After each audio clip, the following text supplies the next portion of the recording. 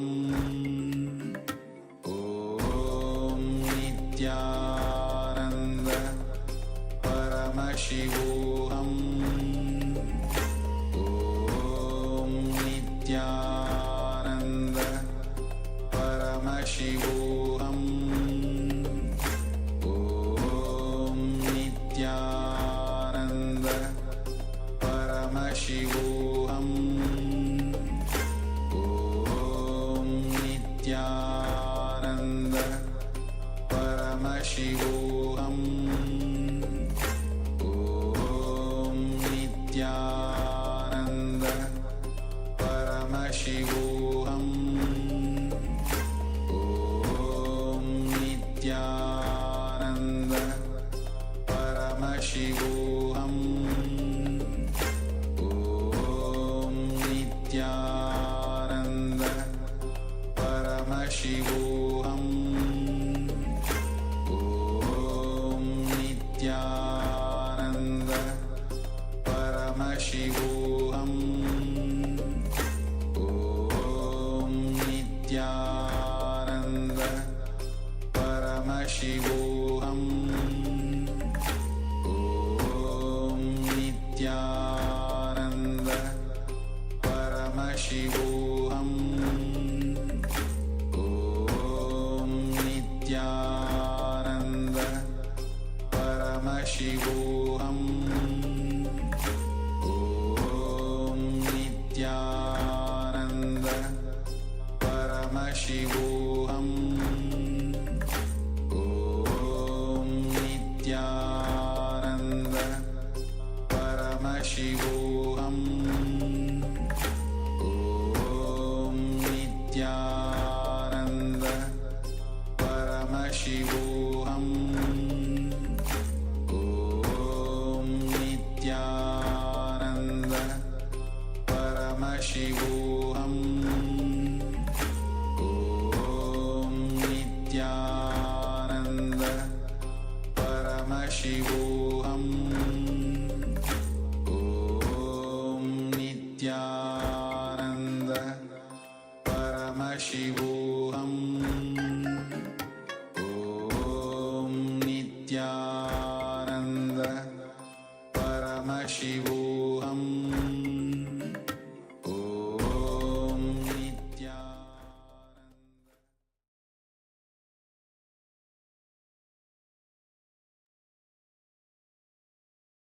Yes. So let's now verify and see what are the manifestation as each of the participants have manifested. Share your experience either on the social media and invite your friends and everyone else to join, to manifest powers, to join us for this Paramashivoham Level 2 program. As we're getting closer to receive Swamiji, to receive the Supreme Pontiff of Hinduism on the Bhagavan Venkateshwar Bhavasamaya Darshan happening today. Yes, and since we've been manifesting the Ashtamaha Shaktis today, for all your friends who have not joined us today and have not received this initiation into the power manifestation, they have the opportunity to also get initiated into manifesting these great powers today during the darshan. So make sure you invite your friends and family. It is always the best experience to witness the darshan with your teamidi, sitting together in that bhava. That is the best space. Yes. So now let's move on to the next session, the next powerful coordination session. Please give a complete listening and keep your book and pen ready. We're going to listen directly from the Supreme Pontiff of Hinduism. How's Guru's grace is the ultimate wealth that we can have within our life. Let's listen and see how can we apply those powerful combinations in our day-to-day life.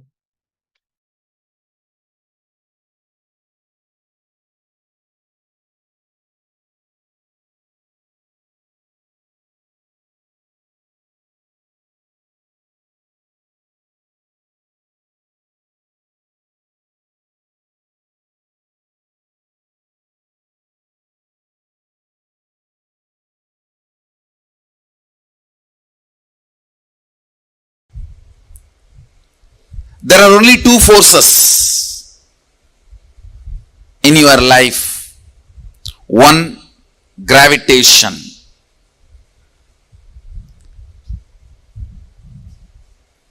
I'll explain. Listen carefully.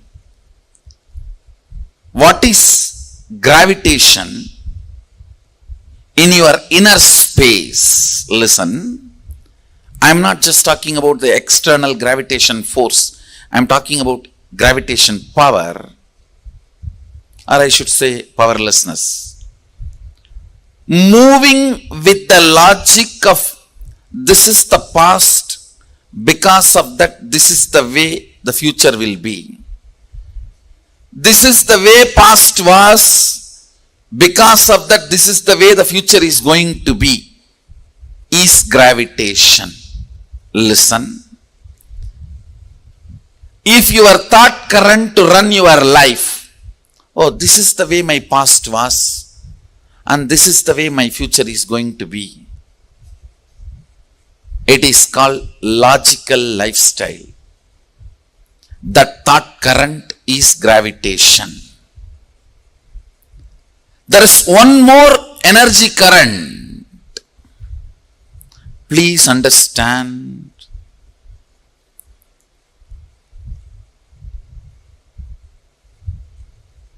The thought current I explained. This is the way my life was, so this is the way my future will be. All of you know, that's the way you function. I call it life of logic.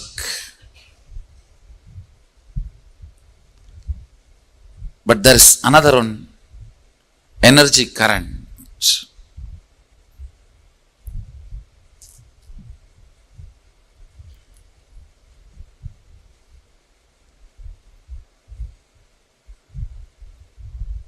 The possibility of the future not logically connected to your past,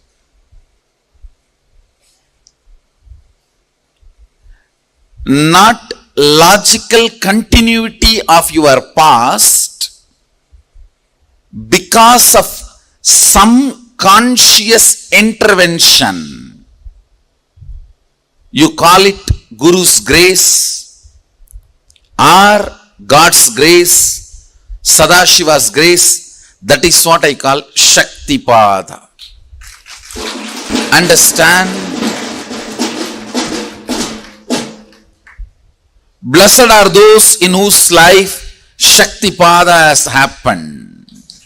Before Shaktipada, life is logical. After Shaktipada, life will be magical. The person who decides this kind of an external intervention is impossible is atheist. Who starts convincing you it is not only not possible for me, not possible for you also is communist. Who thinks it may be possible for others in the past, not in the present, so-called modern day Hindu. It is possible for me also, maybe if I practice when I am about to die, agnostic.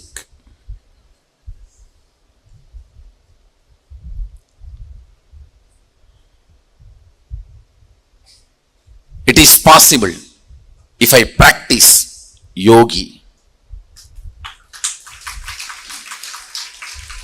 Happened, we are celebrating Nityanandites. I remember once, see one of my guru, Narayana Guru, Narayana Swami Tata, his name, locally people used to call him Narayana Swami Tata. He is well known in Tiruvannamalai, especially because all the unresolved crimes by the police, the main town police station, all the officers will come to, police officers will come to him. All all the police officers who worked in Tiruvannamalai town 30 years before, they know this Narayana Swami Tata whom I am talking about. This Tata is instrument for building a Devi temple in Tiruvannamalai police station. In Tiruvannamalai police station, inside the station, there is a Unnamalayamman temple, Devi temple. That temple was built by the police people, and this Swami, Narayana Swami, was responsible for it. And that is a separate story. I'll tell that story later. Now, you listen to this Narayana Swami Tata's Leelas and few things. All these police people will come to him for resolving all the unresolved crimes. He will use his powers and give all the details. Where that criminal is hiding, where that thief is sitting, where that stolen goods are kept. Even in the murders, he will tell very clearly who has murdered, how the murder happened, and police will go and solve the crimes. One day, one person caught in a crime, not because he did a crime, but he was in a wrong place with the wrong people. So his friends took him, saying that, come on, let's go for rounds to roam around. Without telling this person they are all planning for committing a crime, they just took him like a company. But when they went there, they all committed the crime which the team committed the crime. This fellow went there without knowing that the plan was a crime. And this fellow was a devotee of this Narayana Swami Tata. Listen carefully.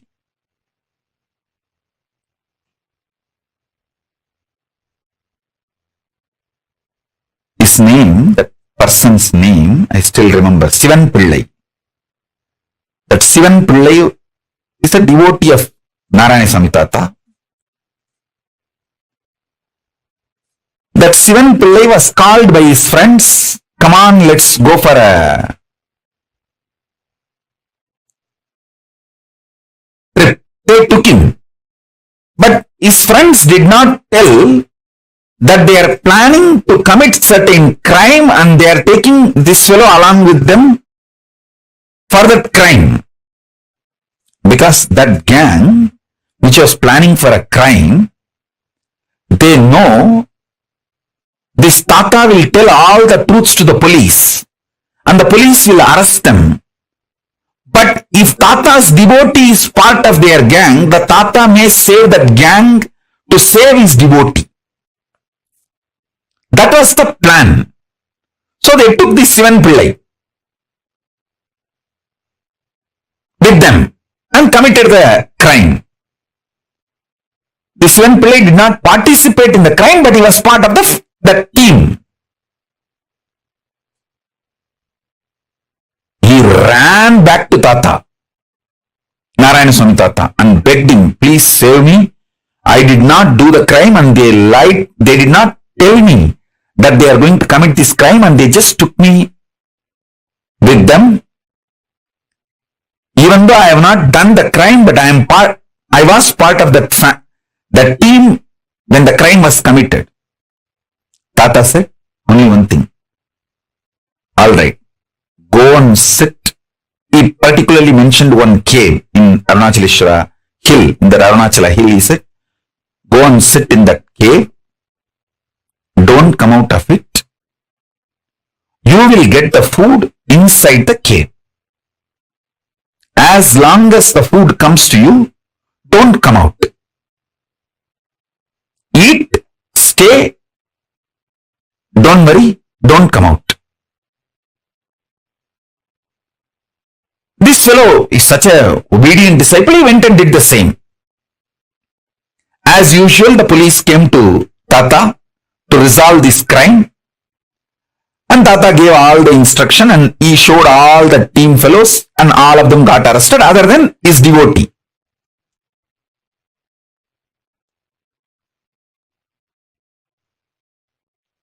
Those fellows got arrested and put in jail. I was seeing the whole scene, means when the devotee Sivan Pillai came and cried to him. I think that Sivan Pillai must be still alive in Tiruvannamalai. Because at that time he was 30 maybe. So now he may be 70 or 60s. He may be still alive. I'll tell our autobiography team to go and interview him and bring him to pre-satsang hosting if he is still alive. He can narrate the whole incident. All of you can enjoy it. And I was witness for both the scenes when Sivan Pillai came and cried and when police came and reported the crime and he resolved the whole crime and everything. I asked Tata, you could have just saved Sivan Pillai because he did not commit the crime, he was only in the scene. If you did not tell his name, that's enough. Police is not going to go and arrest him. Why did you tell him to go and sit in the cave? Then Tata told me, hey, Illada Thambi, he told me in Tamil, I'll tell exactly in Tamil and then translate. Illada Thambi, அவனுக்கு பந்தனம் இருக்குடா, அதனால பந்தனத்தை பந்தன யோகமா மாத்தத்தான் குகைக்குள்ள போய் உட்கார்ந்து தியானம் பண்ண சொல்லிட்டுண்டா. இப்ப பந்தன சாபத்திலிருந்து பந்தன யோகமா மாத்திட்டேன்டா, அவனுக்கு பிரச்சனை சால்வ் ஆயிருச்சு. Means he was supposed to get arrested in the graha situation. He has the jail. Instead of jail, he changed it into bandhana yoga, means withdrawal from society, and he was meditating, and the same punishment is now used as transformed into tapas, and that fellow got some powers because he obeyed the Guru work. See, if he has gone to jail, he would have been physically, mentally broken, lost all the best things he had in his life. But bandhana got converted into bandhana yoga by Guru's grace, and he got all the best things in the life. He got powers, blessings of the Guru, got saved from the jail, and all the other social stigma associated with everything. He got all the best instead of all the worst. The Guru's grace, Guru Bhakti. And that fellow was so deeply devoted to the Guru, he just obeyed. Whatever Guru said, he did not say, oh, how will I get food, how will I get water, how will I go for 1, 2, 3. He did not ask any of the questions. He just went and sat in that cave, did not come out. And even I don't know how many days he was there and how he managed 1, 2, 3. I know for sure after that he was very healthy. And he did not have any legal or any problem. And he started even manifesting powers because he obeyed the Guru's words.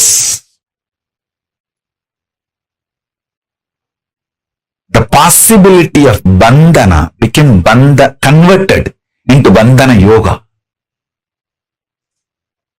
Bandhana shapa got converted into bandhana yoga by Guru's grace. Guru can change everything. I should say, listening to Guru can change everything. more than Guru can change everything. Listening to Guru can change everything.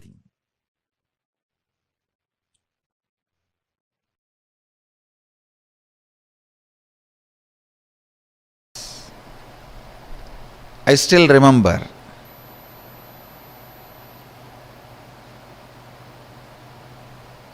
I was 8 or 9-year-old boy sitting with two of my gurus. I had the fortune of having 4 or 5 gurus continuously making all their time and energy available to me. So 2 of my gurus, I was sitting with 2 of my gurus, and the temple bell rang. The lifestyle in Arunachala is so beautiful. You know it is morning only when you hear the temple bell. You know it is breakfast time by listening the crackers in the temple. Every puja there will be temple crackers. All the 6 pujas there will be temple crackers. Only listening to that sound we know the time. So the temple bell rang, means Nevedyam. The food is being offered to Sadashiva. Both my gurus immediately looked at me and said, go and bring the prasadam. After the Nevedyam is done, it will be given to all the devotees. It will be shared with all the devotees. They both were sitting in one corner and asked me, go and bring. I went to the place where they distribute the prasadam and waited. Puja was over. The rituals got completed and they started serving. And I stretched my hand and the priest gave 1 share. It's like one share itself will be almost like half a kg rice. In one big leaf they'll give. And then the pujari was telling, the pujari saw before going to the puja that I was sitting with both my gurus, and the pujari is very greatly devoted, highly devoted to both the gurus. So the pujari saw and told me, hey, take 2 more for them also, they are sitting. Take 1 for you, take 2 more for them. I was a little reluctant because one of the boy and girl who were my classmates are standing in the queue next to me. They will laugh at me, taking so much, all for one person.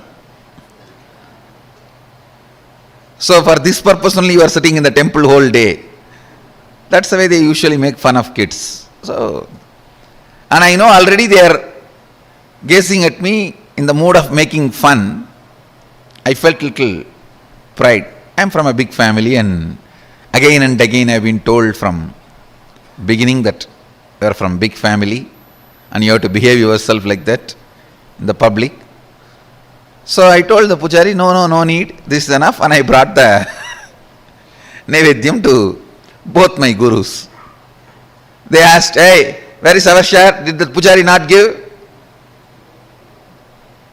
As if they both eat. Actually, both the fellows doesn't eat anything. Very rarely they will touch and put 2-3 grains in the mouth and give it to other people who are sitting with them. And I said, no, you don't eat. You eat rarely. This is more than enough for all 3 of us. They asked, no, did that pujari give or not? I said, yes, he gave. He wanted to give. He asked me, take 2 more to both the swamis. Then they asked, why did you refuse? No, behind me My classmates were standing. They will make fun of me that I am taking so much. Am I going to eat so much? And for this food only I am in the temple. They will tease me. I don't want to get teased by them, so I brought only my portion. Till this moment they were very casual, laughing, smiling. Immediately I saw Kuppamal staring at my eyes and saying, go to their shop street and beg and bring the food. That's the word she uttered. They both own a shop. This means their father owns a shop. The same street where my father also owns shop, and the whole street is literally ruled by my grandfather. He is the head of that whole association. So I always walk in that street with the pride. I'm a grandson of this guy, you know. And all the shop owners are either family or friends. So any shop we enter and eat anything, whether it is jaggery or dal or anything in any of the shops is free, and we'll directly go and sit. And in village actually we know literally everyone's name, and it's a different lifestyle. But in that same street I have to beg now. All will make fun. What happened to your grandfather and his wealth? They will ask all questions and they will tell my grandfather. That is the next problem. That your grandson is begging in the street. Why you are not giving food for him? Of course, one good thing I had. I think this is the greatest boon Sadashiva gave. Just obeying the Guru Vak. I think that's the greatest wealth I brought with me, I tell you. The future may think, future may describe various things as my main contribution. Some may say my Gurukul is my contribution, and some may say the science of manifesting powers is my great contribution. Some may say science of enlightenment is my great contribution. But I tell you, the greatest thing I brought, which was useful for me, is surrender to the Guru Vak.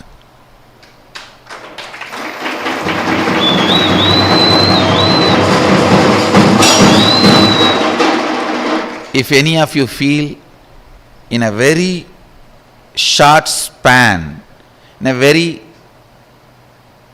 young age, in small number of years, I have done big work.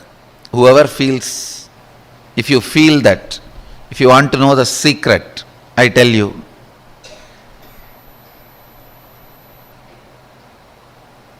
complete surrender to the Guru Vak,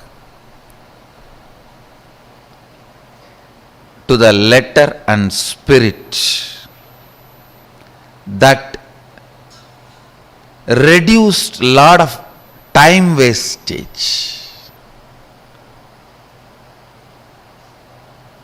The moment my Guru said, go and beg the same street, in the same shop and bring food, I know now it is a serious. It's not casual. It's not fun anymore. It means I have done something out of my pattern or out of the context which my masters are correcting. I tell you, I stood up, straight went to that street, begged, and brought whatever I got. Naturally, all friends, family, They all gave so many things. I have to take a small pulling cart. In villages, there will not be rickshaw, the hand pulled cart. So I have to hire a small hand pulled cart to bring all the items I got as bhiksha to my guru. So I hired a small vehicle and brought the whole thing and put it at the feet of both the gurus, and I realized, understand, that was one of the greatest realization I had.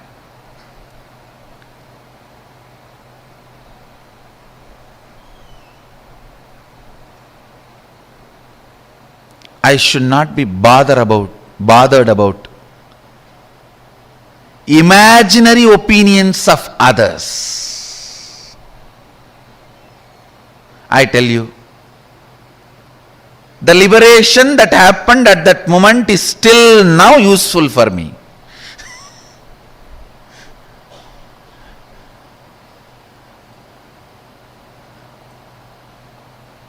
Next day I had a chance to talk to both my friends.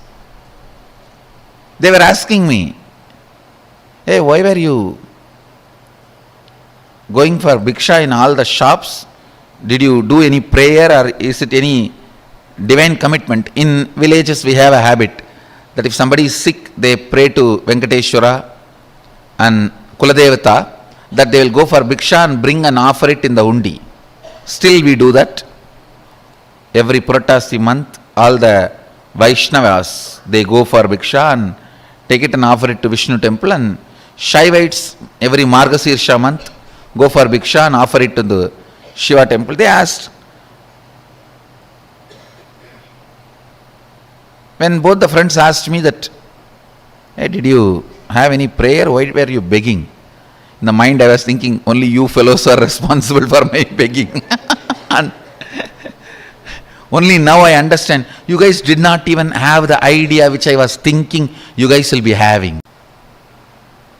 After 50, if I come out of one pattern, then what about the second pattern? That 90. Third pattern?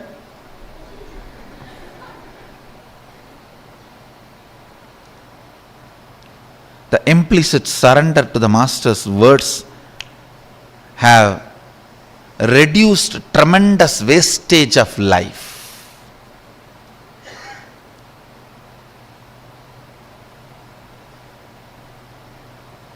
Money saved is money earned. Time saved is time earned. Life saved is life earned.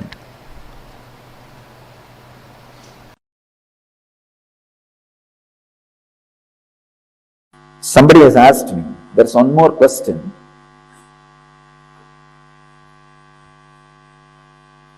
What is it that is really working for the seeker? Is it self-effort or Guru's grace? This is one of the important problems seekers face in their life. Is it Guru's grace or self-effort? If it is self-effort, why do we need Guru? If it is Guru's grace, why should we do any self-effort? I am solving this paradox, this problem once for all. Understand, you need to have self-effort to be in Guru's grace. You need to have Guru's grace to have self-effort. Both are not contradictory. When you catch Guru's grace, put your self-effort to be in the grace. Avoid all the negative talks, negativity about the Master and you.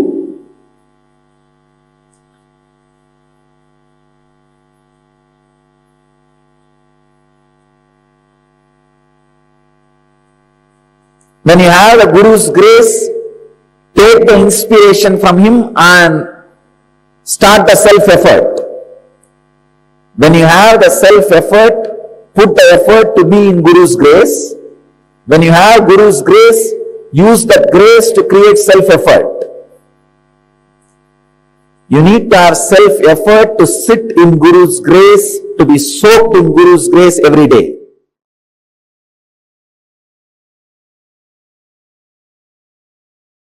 The beauty of Hinduism is it does not claim monopoly over Nirvikalpa Samadhi or enlightenment.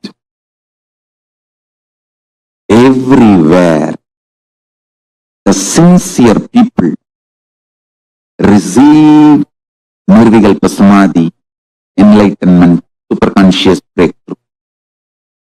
Be very clear. Anywhere the sincere people receive Nirvikalpa Samadhi and superconscious breakthrough. Now,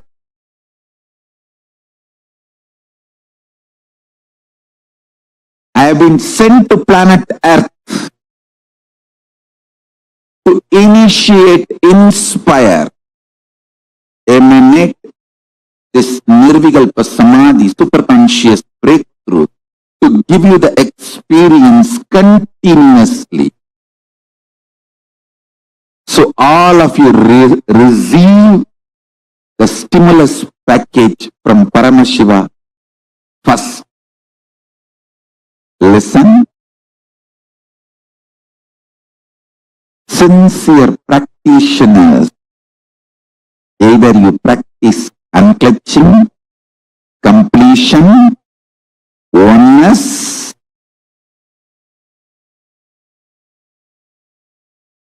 ajapa japa of Mahavagya, intense yoga, sincere puja, any of these practices I initiated you into deep feeling connection. You are qualified to receive the large chunk of this stimulus package from Paramashiva, superconscious breakthrough.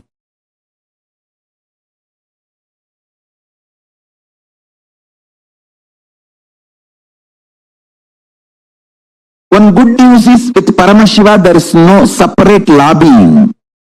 Just if you are sincerely doing it, that is enough. It is just literally you are bombarded with super consciousness. Paramashiva searches, seeks wherever the seekers are. He seeks the seekers and bombards them with a super conscious breakthrough.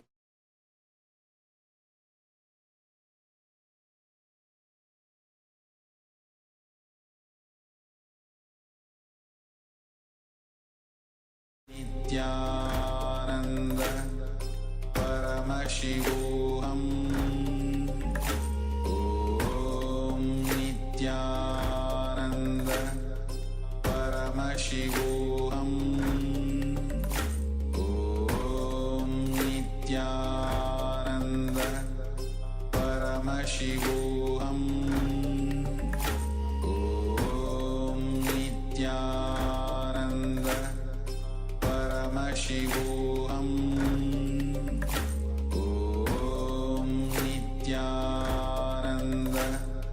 Paramashivoham Om Nityananda Paramashivoham Om Nityananda Paramashivoham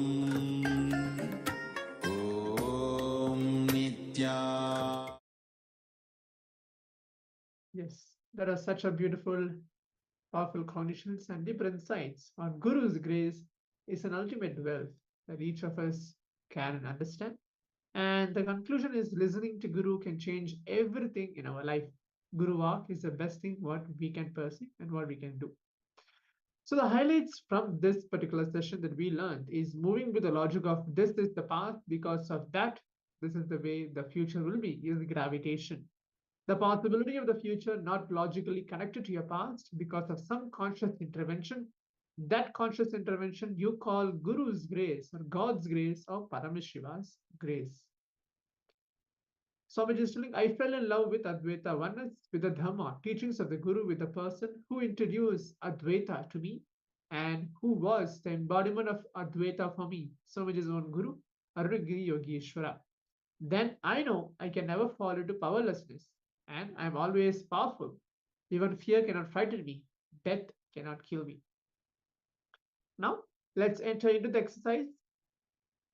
Please keep a book and pen ready with you again. Look in and pen down at least 2 situations that happen in your life where you experience Guru's grace in your life, Paramashiva's grace in your life. Listening to Guru changed your life. Maybe it was the simple call in your heart for Swamiji. Let's do this exercise now. For next few minutes, just look in and see how the Guru's grace impacted your life and how it helped you. It can be 1-2 incidents. For most of us, it can be more than 5 to 6 incidents. Let's sit and pen down.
Yes, so now let's prepare ourselves to receive the Supreme Pontiff of Hinduism. As we're entering closer into the darshan preparation, we're going to receive the special Venkateshwar Bhavasamaya darshan today, as today is a unique day and a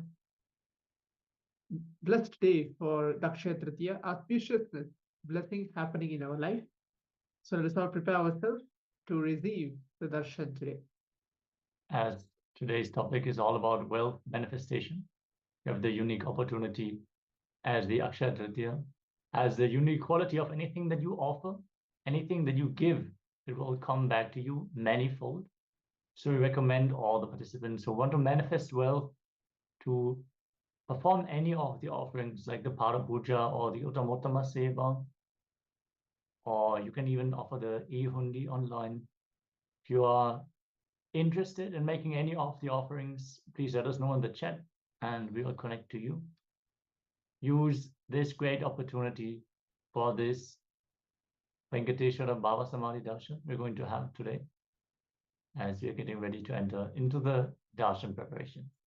And buy a lot of gold jewels and offer it at the feet of gods. Like they offer it, go to the temple and offer gold jewels, specifically gold jewels and diamond necklaces. Like you'll see a lot of these jewelry shop ads where they say today this is Akshaya Tritiya sale. Because this particular day, whatever you do will become Akshaya.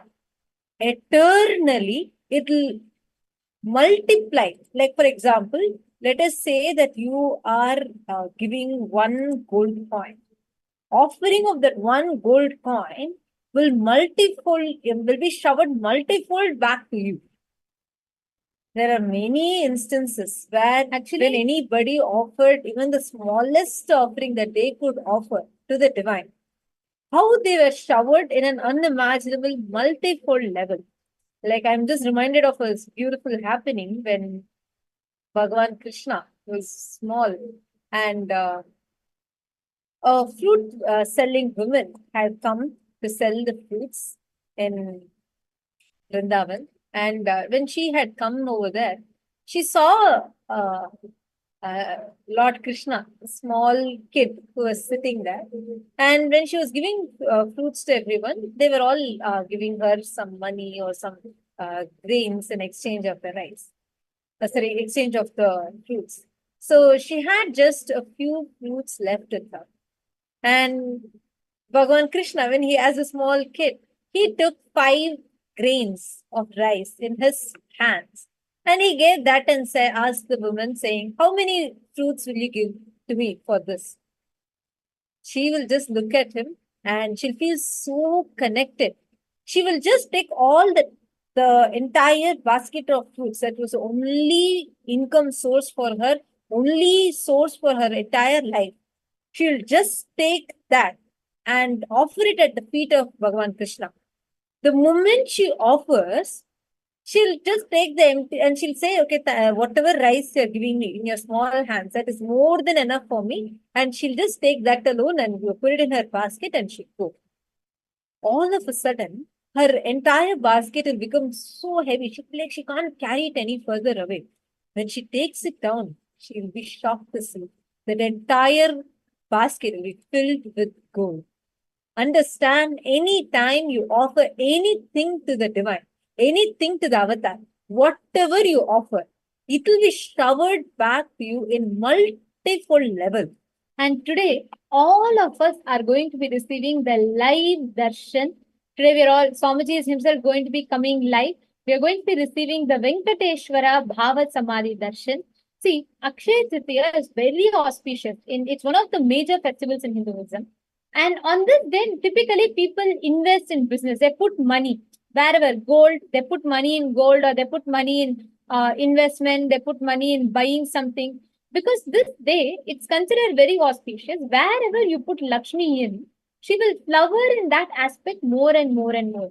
It is considered, that is why this day, actually many times people save the money to buy gold on this day. This particular day. Because when you buy gold, it is considered that, every time in Akshaya Tritiya, when you buy one gold, Lakshmi will start flowing as gold in your life.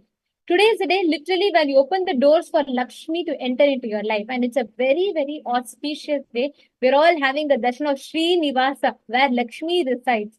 Through whom Lakshmi flows is Srinivasa. And all of us are having the darshan of Bhagavan Srinivasa, Venkateshwara. Today's day is very, very auspicious. Anything you put your life into today, eternally, life will flow through you as that.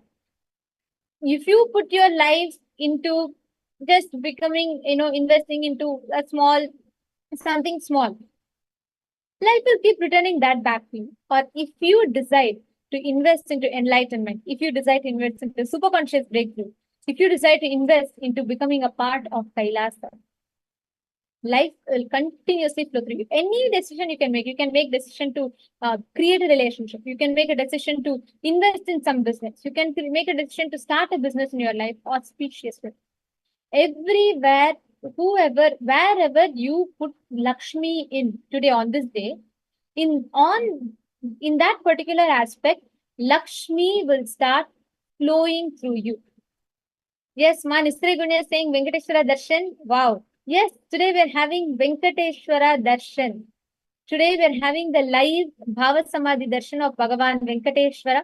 Swamiji is himself going to be coming and gracing all of us as Venkateshwara Srinivasa, in whom Shri Devi resides, in whom Lakshmi resides.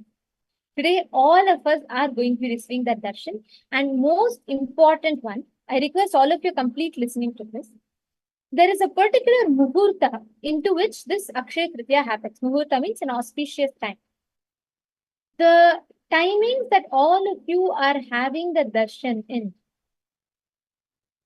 is a very powerful, auspicious time. Anything that you do with Lakshmi during the darshan today, forever, Lakshmi will flow